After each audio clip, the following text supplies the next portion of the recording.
real estate fans. Welcome back to another edition of the Market Statistics Podcast. I'm Alice Lema. I'm a broker here at John L. Scott Real Estate in Southern Oregon. And we're going to start with Jackson County, go to Josephine County, and finish with Klamath. Jackson County prices year over year were up 8% this week. Average residential home in Jackson County now costing $538,944. The number of solds year over year were down 11% this week. There's only 38 closings on SOMLS in Jackson County's residential market this week. The number of listings year over year were up 1%, which is basically neutral, mostly unchanged. We have 696 active listings in SOMLS this week. The foreclosures in Jackson County, we had one this week that closed.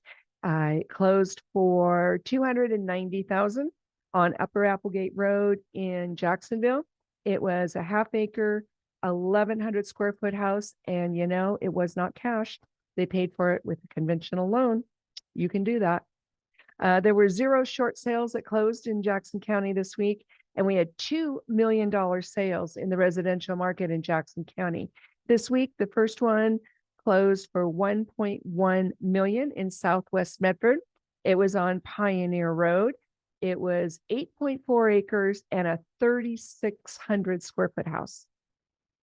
There was a second one for $1.3 million in Jacksonville on Schaefer Lane.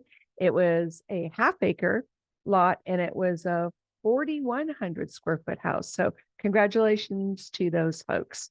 Josephine County prices year over year were up 34% this week.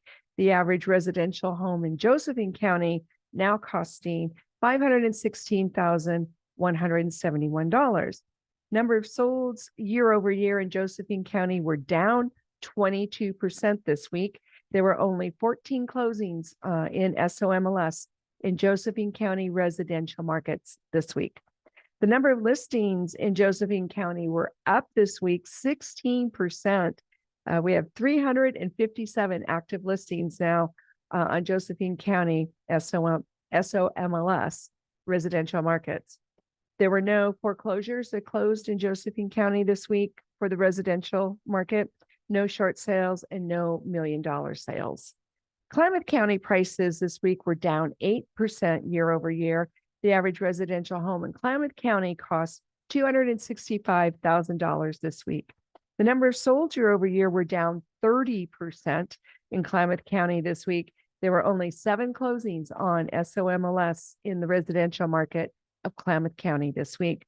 The number of listings year over year were up 19%. There's 276 active listings in Klamath County residential market this week. Klamath County had 0 foreclosures closed in the residential market, 0 short sales, and $0 million sales in Klamath County's residential market.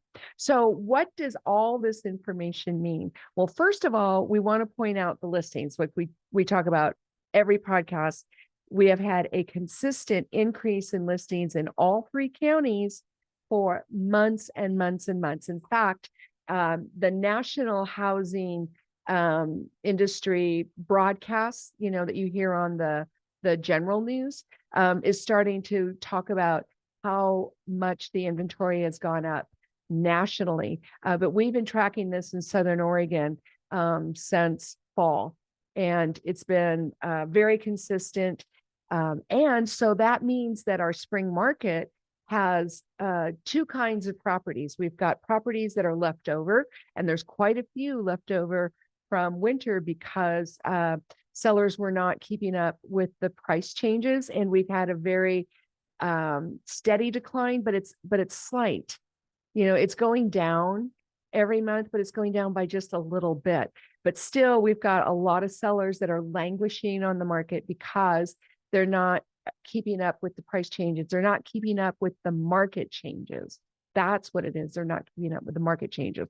And then on the buyer side, we do have more buyers coming into the market in just the last 10 days or 2 weeks, but it's hard to be a buyer with these high interest rates. And I think this week, the rates are 6.5 to like 6.7, something like that. They're just, the Federal Reserve Bank is keeping them high, which is actually a good thing for our economy. Well, it means that the Federal Reserve Bank feels better about our economy than not, because if the bigwigs are panicking, then they lower the rates. So you can keep that in mind when we're talking about all this. But if you're a buyer, the prices are down just a little bit.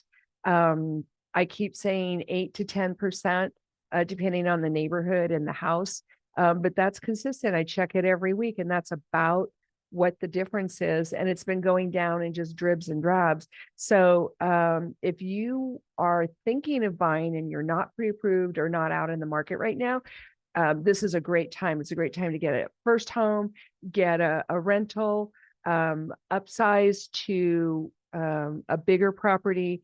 Downsizing is, well, it's all dependent on your life circumstances. Like downsizing, as long as you have a lot of equity, you can do a successful downsize in this market.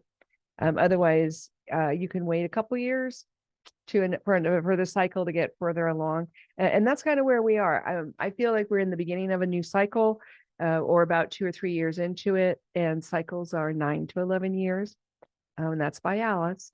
But I'm old enough to have seen a lot of real estate cycles. So that's kind of what's going on. We have a lot more inventory. The rates are still high. They're not as high as they were. We haven't had a lot of buyers during our winter season, but we sure have more now, but it's not many buyers. So that makes it more like a buyer's market. And in our podcast this week, we're going to talk about that. We're going to talk about what kind of offers buyers are making and how successful are they or are they not in getting their negotiations agreed to. So in the meantime, give me a call, give me a text, subscribe to the channel. We'd love to see more subscribers. My number is 541-301-7980. That's 541-301-7980. I'd love to be your agent. I am great buyer's agent, great listing agent, great with investments. I'm an investor myself, but do give us a thumbs up on this podcast and subscribe to the channel. We'll see you next week. Bye, folks.